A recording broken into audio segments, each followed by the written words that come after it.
Assalamualaikum dan selamat pagi. Anda bersama saya Hafizi Rosli dalam Awani Pagi, dan kali ini kita bersiaran di luar, jauh daripada Kuala Lumpur. Tidaklah begitu jauh, tapi saya kira untuk kita pergi ke destinasi yang saya nak ceritakan ini satu tempat yang begitu unik sekali, begitu menarik dan juga merupakan kawasan tumpuan pelancongan di negara kita, kawasan utama antara yang menjadi tumpuan bagi pelancong-pelancong yang datang ke Malaysia. Dan ini adalah view, kalau anda dapat teka, ini adalah di Pulau Langkawi, dan di mana saya berada di Pulau Langkawi ini untuk beberapa hari. Saya melakukan membuat laporan dan juga saya menyelusuri bagaimana agaknya dari segi rakyat-rakyat tempatan, masyarakat tempatan, apakah antara perniagaan-perniagaan yang mereka ceburi dan sebagainya. Dan semua ini kita akan perbincangkan dalam Awani Pagi pada hari ini. Kita memfokuskan kepada Pulau Langkawi dari segi pembangunannya dan juga dari segi pelancongannya. Dan kita tahu pelancongan di Langkawi merupakan ataupun dari sektor pelancongan telah pun menyumbang lebih 70% daripada pendapatan keseluruhan Pulau Langkawi ini. Namun kita juga ingin bercakap bagaimana agaknya badan yang berwajib ataupun pihak yang berwajib untuk membangunkan lagi sektor pelancongan di Langkawi. Dalam masa yang sama, kita tidak menghiraukan sektor-sektor yang lain, dan apakah peranan yang dimainkan oleh pihak yang bertanggungjawab ini untuk merancakkan lagi ekonomi di Pulau Langkawi ini. Dan untuk bercakap lebih lanjut mengenai perkara ini, mengenai pembangunan di Langkawi ini sendiri, bersama dengan saya adalah Ketua Pegawai Eksekutif Lembaga Pembangunan Langkawi ataupun kita panggil sebagai LADA, Dr. Hezri Anan bersama dengan saya di segmen Awani Pagi pada kali ini. Doktor, sedikit mengenai keunikan Pulau Langkawi. Mungkin ada yang penonton-penonton di luar sana tidak pernah menjejakkan kaki di Pulau Langkawi. Apa agaknya tawaran-tawaran yang ataupun yang ditawarkan kepada pengunjung-pengunjung datang ke sini? Terima kasih Cik Hafizi di atas kunjungan ke Pulau Langkawi. Seperti yang Cik Hafizi maklumkan tadi, memang ini merupakan satu destinasi utama pelancongan negara. Kalau rakyat Malaysia belum pernah ke Langkawi, belum sahlah agenda pelancongan atau cuti-cuti Malaysia mereka, ya. Langkawi memang telah lama menjadi destinasi pelancongan. Hasrat daripada pihak kerajaan adalah untuk Langkawi menjadi setara ataupun lebih terkemuka daripada pulau-pulau destinasi pelancongan dunia seperti Bali atau Phuket dan Maldives contohnya, ya. Dan dalam masa 30 tahun yang lalu, Kerajaan Persekutuan dan Kerajaan Negeri Kedah telah membelanjakan peruntukan yang banyak untuk membangunkan infrastruktur pelancongan di Langkawi. Dan hasilnya apa yang kita lihat hari ini, pada tahun lepas merupakan satu rekod baru kita catatkan. Kunjungan ke Pulau Langkawi sahaja adalah 3.92 juta pelancong. Kenaikan lebih kurang 8% daripada tahun sebelumnya dan bukan rekod baru. Dan kita melihat kepada isu yang pada ketika ini menjadi concern kepada kita semua adalah melihat kepada isu COVID-19. Kita tahu Pulau Langkawi bergantung harap kepada sektor pelancongan ini ketika tempoh Perintah Kawalan Pergerakan sejak daripada Mac lalu semestinya memberi impak yang sangat besar kepada keseluruhan Pulau Langkawi ini, yang saya kira lebih daripada 70% pendapatannya disumbangkan oleh sektor pelancongan. Bagaimana melihat kepada situasi masa kini dari segi kedatangan pengunjung boleh datang ke sini pada masa kini? Ya. Impaknya kepada sekatan perjalanan adalah amat besar kepada pelancongan. Pelancongan kalau kita lihat definisinya sendiri pun adalah pergerakan manusia dari satu tempat ke satu tempat yang lain. Jadi bila ada sekatan pergerakan, di situ juga akan terhenti aktiviti pelancongan, ya. Dan memang waktu dalam tempoh PKP kita lihat kalau bulan Januari, ya, bulan Januari kunjungan pengunjung adalah lebih hampir 300,000 orang. 356,000 orang sebenarnya pada bulan Januari, sebulan sahaja. Kemudian ia drop begitu mendadak. Kalau kita lihat bulan April ketika PKP dalam full swing, ya, waktu itu hanya 4,000 orang yang datang melalui jetty. Kalau campur semua dalam 5,600 orang pada bulan April. Dan alhamdulillah sejak dilonggarkan sekatan perjalanan, kita lihat kenaikan yang memberangsangkan. Contohnya pada bulan Mei, kita lihat pada bulan Jun kedatangan pengunjung ada 82,000 orang. Memang lebih rendah kalau dibandingkan tahun sebelumnya, tapi peningkatan lebih yang mendadak daripada 4,000, ya, pada bulan April. Dan alhamdulillah bulan Julai kita merekodkan kedatangan 189,000 orang pelancong ke Langkawi. Dan ini adalah pelancong domestik, ya. Dan kalau kita lihat pecahan kedatangan pelancong domestik dan antarabangsa pada tahun-tahun sebelumnya adalah 50-50. Maksudnya kalau ada peningkatan pelancong domestik daripada tahun sebelumnya ke Langkawi. Dan itu bercakap mengenai jumlah kedatangan pelancong yang masuk ke dalam negara-negara kita. Jadi untuk kita memancing mereka untuk datang ke Langkawi ini sudah semestinya kita perlu menjaga produk-produk kita dan juga kita perlu menambah produk-produk kita. Apa antara usaha yang dimainkan oleh LADA untuk menambah baik dan juga untuk menambah produk-produk pelancongan di sini supaya orang ramai kita memfokuskan kepada pelancongan domestik untuk datang ke Pulau Langkawi ini. Ya, okey. Kalau saya boleh lanjutkan daripada soalan tadi, kesannya amat besar. Jadi pada 31 Mei kita sebenarnya lancarkan pelan pemulihan ekonomi Langkawi yang didasarkan oleh 3 prinsip utama, 10 strategi dan lebih kurang 30 tindakan. Dan tindakan-tindakan ini akan kita teruskan sehingga lebih kurang setahun setengah daripada tempoh pemulanya PKP untuk memulihkan ekonomi Langkawi. Ya. Tapi sebelum itu kita sebenarnya ada perancangan yang lebih besar untuk Langkawi. Cik Hafizi sebut tadi tentang produk-produk baru. Betul. Sebenarnya produk-produk di Langkawi pun dah banyak. Kita ada rencana untuk menambah yang baru. Tapi saya kata dah banyak tapi tak dapat dinikmati oleh pelancong-pelancong domestik. Kerana kunjungan mereka ke Pulau Langkawi biasanya terlalu singkat.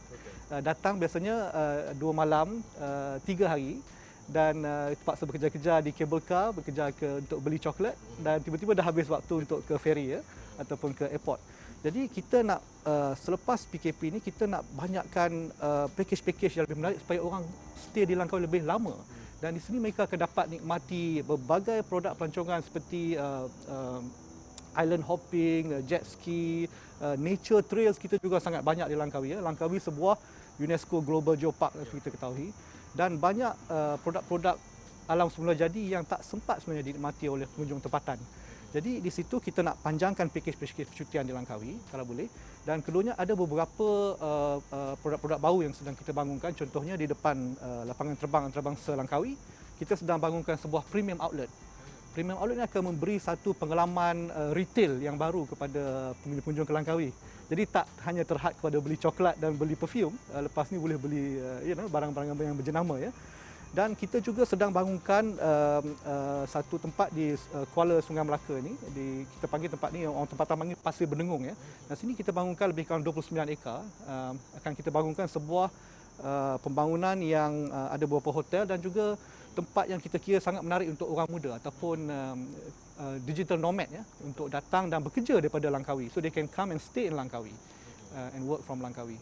So ada beberapa produk yang kita tumpukan kepada masyarakat yang lebih muda untuk menarik mereka ke sini. Doktor, bercakap mengenai dari segi kita dah bercakap mengenai kedatangan pelancong yang masuk ke dalam Pulau Langkawi dan juga bagaimana peranan yang dimainkan oleh LADA untuk kita merancakkan lagi industri pelancongan di sini. Dan kalau kita lihat kepada industri pelancongan, apabila pelancong-pelancong datang ke Pulau Langkawi ini, mereka akan berbelanja. Mereka akan mengeluarkan duit mereka dan hasil daripada perbelanjaan mereka ini akan memberi manfaat juga kepada penduduk-penduduk tempatan juga komuniti masyarakat tempatan ini. Bagaimana kalian melihat kepada sejak kebelakangan ini sektor pelancongan ini membantu kepada industri tempatan ini dan mungkin ada statistik yang ingin dikongsikan kita dari segi pendapatan mereka adakah semakin meningkat sejak daripada PKP pemulihan yang lalu bagaimana? Ya. Kalau kita lihat tahun-tahun sebelum penurunan wabak COVID-19, tourism receipt kita adalah lebih kurang 1.7 bilion setiap tahun ya, 1.7 ke 1.8 bilion setiap tahun dan pendapatan 1.8 bilion ini akan trickle down atau menitis ke bawah, akan dinikmati oleh sektor perhotelan, sektor F&B ya, travel and tour agents, accommodation ya.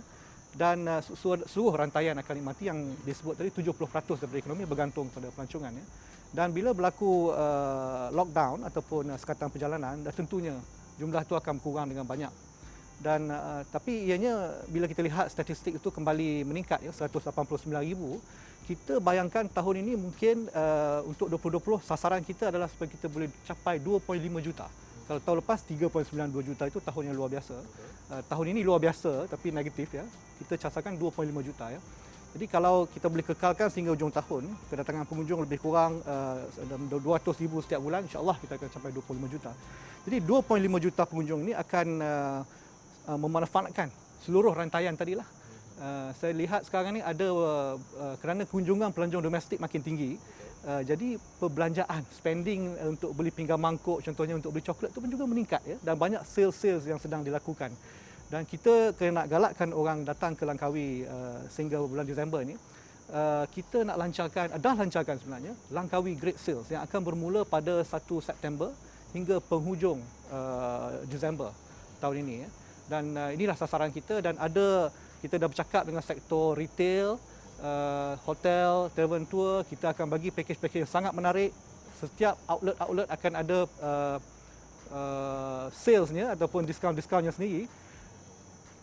Di atas itu, on top of that, kita akan beri juga voucher untuk pembelian RM300 ke atas, ada voucher RM10. So kita rasa menariklah tahun ini untuk kunjungan semua orang ke Langkawi. Ya.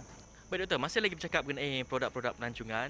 Kita lihat sebelum ni banyak usaha yang telah berjalankan oleh LADA dalam membangunkan pembangunan di Pulau Langkawi ini, dan kita ingin melihat juga bagaimana agaknya peranan yang dimainkan oleh LADA dalam memastikan dari segi seni dan juga kraf tangan budaya di Pulau Langkawi ini dapat dipromosikan ataupun dapat pengguna-pengguna ataupun pengunjung-pengunjung di luar sana dapat mengetahui apakah produk-produk tempatan yang boleh dipasarkan ataupun yang boleh dibeli oleh mereka sendiri semua. Ya, memang ada sedikit lompang dalam penekanan kita kepada produk-produk budaya dan seni di Langkawi sebenarnya, ya.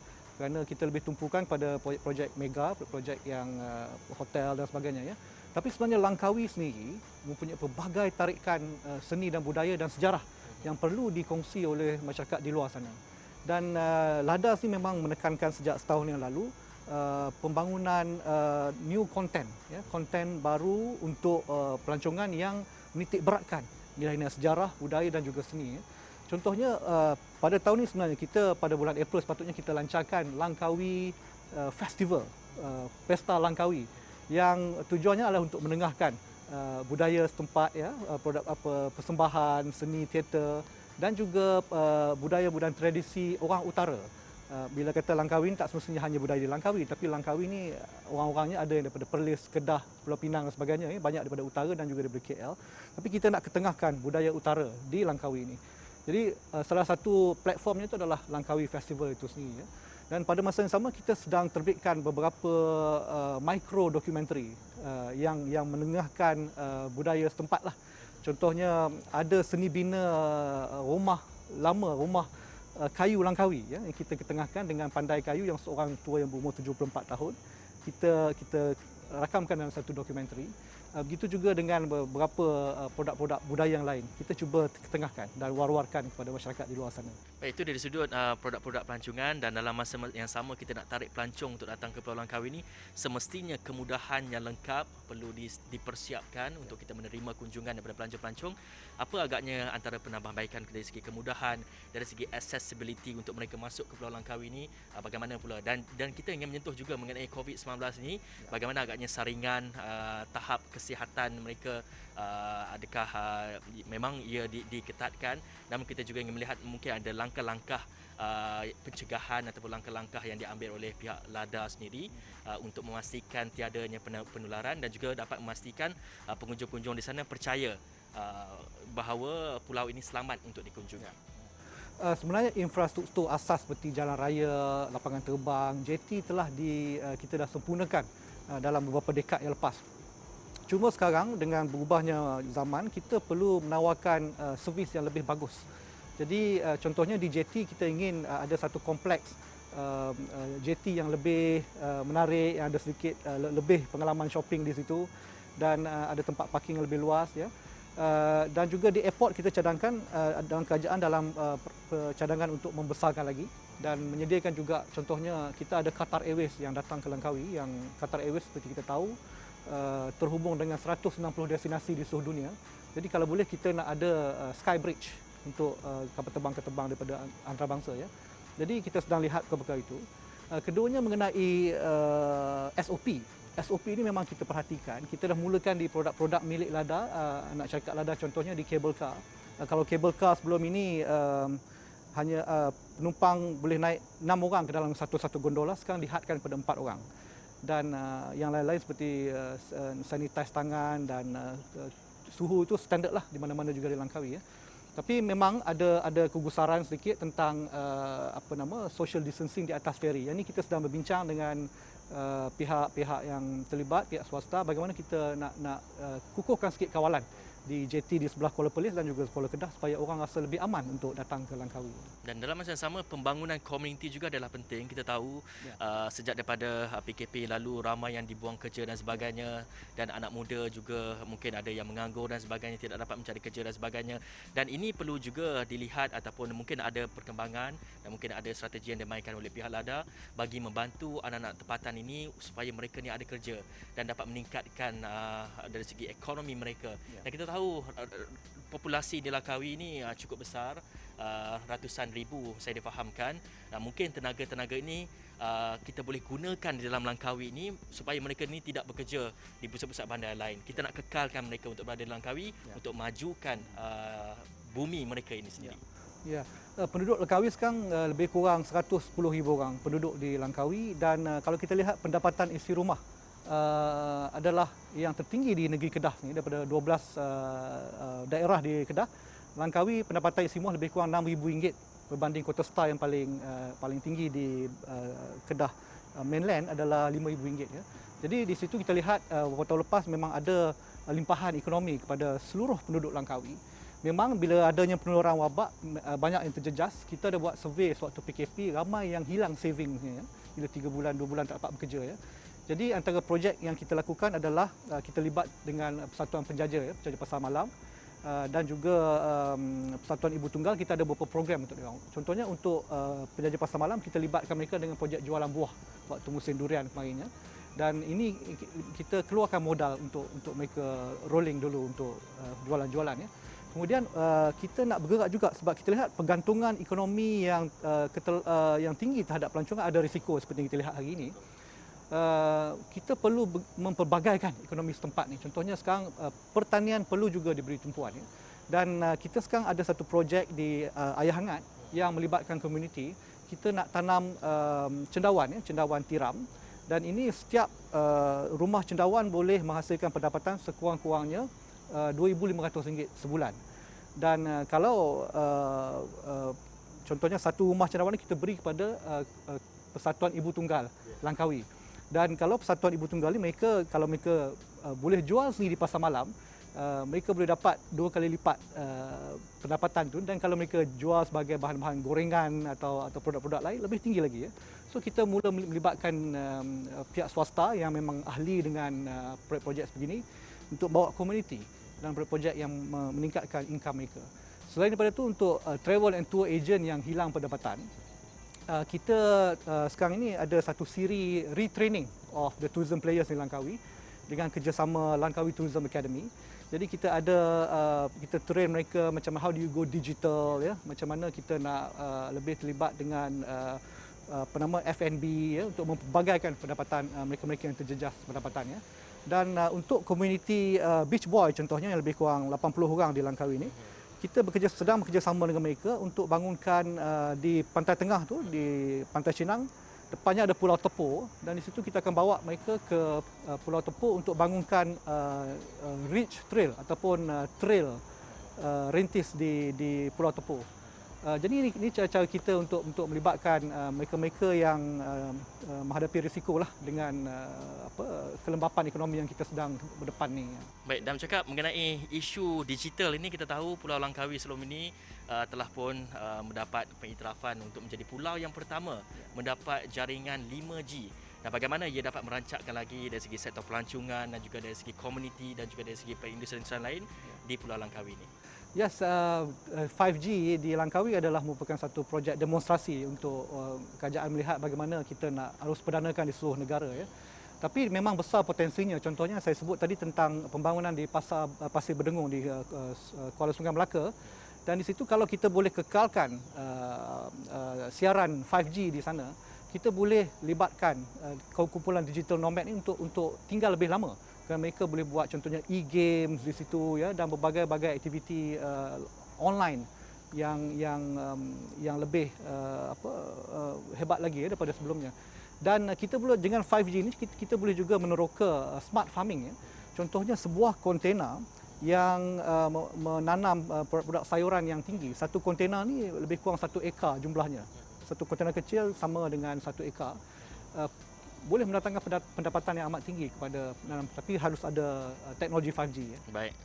Baik, terima kasih Dr. Ezri Adnan merupakan Ketua Pegawai Eksekutif LADA atas perkongsian tadi dan juga atas perincian mengenai pembangunan termasuk sektor pelancongan dan sebagainya yang khusus melihat kepada di Pulau Langkawi ini. Dan selepas ini kita ingin membawakan sedikit mengenai sektor pelancongan dan kita akan membawakan sebuah NGO ini yang bertanggungjawab untuk menguruskan komuniti-komuniti tempatan, bagaimana mereka dapat memasarkan produk mereka dan apa inisiatif-inisiatif yang dijalankan. Kita akan berehat dulu seketika, kita kembali selepas ini.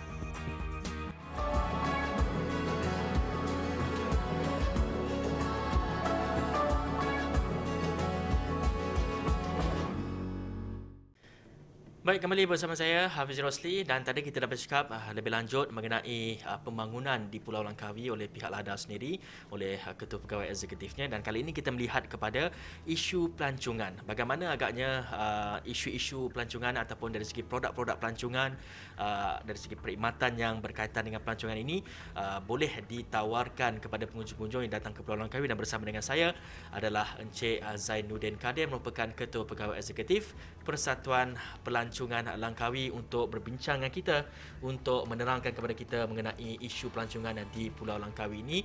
Cik Din, kita tahu tadi banyak kita telah mengulas mengenai pembangunan dan juga dari segi kemudahan-kemudahan yang ada di Langkawi, produk-produk yang boleh ditawarkan kepada pengunjung dan sebagainya. Namun kita ingin melihat bagaimana agaknya peranan yang dimainkan oleh persatuan dalam membantu komuniti, terutamanya untuk memasarkan produk-produk pelancongan mereka dan juga produk-produk dari segi kraft tangan mereka untuk pelancong-pelancong di luar sana. Terima kasih Hafizi. Pihak Persatuan Pelancongan Langkawi memang sedia maklum adalah satu badan ataupun persatuan yang mengangkat komuniti Langkawi itu sendiri dalam industri pelancongan. Jadi isunya sekarang ni apabila baru-baru ni telah digemparkan dengan COVID-19 kluster Sivagangga, dia telah menjejaskan sedikit tempahan-tempahan yang sebelum ni begitu rancak. Jadi langkah persatuan adalah untuk memasarkan dan mengenal pasti mereka-mereka yang terjejas untuk diangkat atau dipasarkan, menambahkan pendapatan-pendapatan mereka. Jadi satu inisiatif yang kita jalankan adalah untuk di Tourism Cafe itu sendiri. Di Tourism Cafe ni kita ada satu cafe yang berasaskan tourism. Jadi komuniti-komuniti di situ boleh memasarkan produk mereka, kita menjual kepada pelancong dengan bayaran percuma. Jadi inilah salah satu inisiatif yang dilakukan oleh ahli persatuan itu sendiri untuk sama-sama kita dalam tagline rezeki dikongsi bersama. Jadi dalam segi produk-produk yang lain seperti attraction, mereka telah ada satu kerangka strategi untuk menjalankan ataupun bagi diskaun yang sangat menarik. Ada yang 30%, 40%, 50%, value added, menambahkan pelancong-pelancong ataupun yang ingin berkunjung ke Langkawi. Jadi salah satunya inisiatif yang kita buat secara strategi adalah di Langkawi Travel Fair. Akan dijalankan dalam masa yang terdekat. Kita dah bekerjasama dengan Lembaga Pembangunan Langkawi LADA untuk sama-sama memasarkan produk-produk komuniti Langkawi. Jadi pihak persatuan mengharapkanlah daripada agensi kerajaan supaya lebih mengetatkan lagi pintu masuk utama, iaitu di jetty dan di airport. Dengan kluster Sivagangga ni dia ada sedikit kegusaran. Jadi daripada segi isu keselamatan tu begitu mustahak. Jadi pihak kita tak berkompromi dalam soal ni. Kita nakkan sesuatu yang terbaik supaya Langkawi ni selamat dan tidak ada halangan untuk pelancong-pelancong datang berkunjung Pulau Langkawi. Okey. Baik Cik Din, kalau kita lihat kepada sebelum ini ada laporan yang Israwani bawakan melihat kepada permintaan kepada produk-produk pelancongan dan juga penginapan di Pulau Langkawi ini. Kita tahu boleh saya katakan lebih daripada ribuan, belasan ribu mungkin bilik dan juga resort hotel yang ditawarkan kepada pengunjung-pengunjung. Dalam keadaan pada sekarang ini kita menumpukan kepada pelancongan secara domestik, iaitu kita tahu pelancong-pelancong di luar negara tidak dapat masuk ke dalam negara kita. Apa agaknya peranan yang dimainkan oleh mereka dalam kita memastikan hotel-hotel ini terus dapat beroperasi seperti biasa dan tidak gulung tikar dan sebagainya? seperti yang sedia maklum, jadi Langkawi ini lebih kurang statik yang kita ada di persatuan iaitu 14,000 lebih bilik dekat 15,000 lebih. Jadi apabila pandemik COVID ini melanda, kebanyakan semua terjejas. Jadi inisiatif-inisiatif yang dijalankan oleh ahli-ahli kita iaitu lebih kreatif. Mereka ada menyediakan contoh yang terbaru, kita ada villa yang ada private pool supaya tak berkongsi swimming pool. Mereka menekankan aspek-aspek keselamatan. Jadi di bawah ahli-ahli LT ini mereka begitu kreatif. Mereka ada cara-cara tersendiri. Jadi apabila untuk datang memasarkan, mereka berjumpa dengan persatuan macam mana untuk kita memasarkannya lebih efisien. Jadi persatuan bekerjasama rapat dengan agensi kerajaan melalui digital. Langkawi terkenal dengan 5G-nya. Jadi kita melalui menggunakan program-program yang kita dah ada plan-plan, dah ada customer yang ada listed kepada kita. Jadi kita harap daripada segi untuk pemasaran dan untuk akan datang ni, kita terus akan membantu ahli-ahli komuniti supaya perniagaan mereka tidak terjejas. Jadi kita harapkan Langkawi ini ada satu benchmark, ada satu tarikan yang tersendiri kepada pelancong-pelancong domestik. Seperti yang sedia maklum, banyak Langkawi seperti Langkawi Great Sale yang telah diumumkan oleh pihak LADA. Kita menyokong hasrat untuk target pelancong pada hujung Disember ni 2.5 juta. Jadi itulah satu angka yang sangat bagus, yang realistik, yang boleh sama-sama, tapi kita harus bekerja lebih keras untuk mendapatkan target tu sampai hujung Disember 2.5 juta, dan saya rasa insya-Allah target tu akan dapat dicapai. Baik, insya-Allah itu besar harapan daripada Persatuan Pelancongan Langkawi. Kita melihat kepada isu-isu pelancongan di Pulau Langkawi ini yang saya kira menjadi gerak nadi utama bagi sektor ataupun bagi pendapatan secara keseluruhan di Pulau Langkawi, kerana limpahannya juga boleh dinikmati oleh komuniti dan juga masyarakat-masyarakat di tempatan.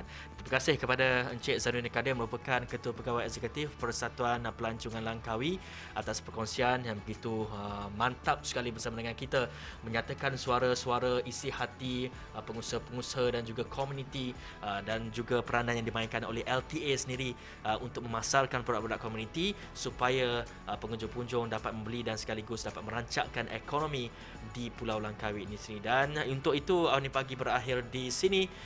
Saya Hafiz Rosli. Assalamualaikum dan salam hormat.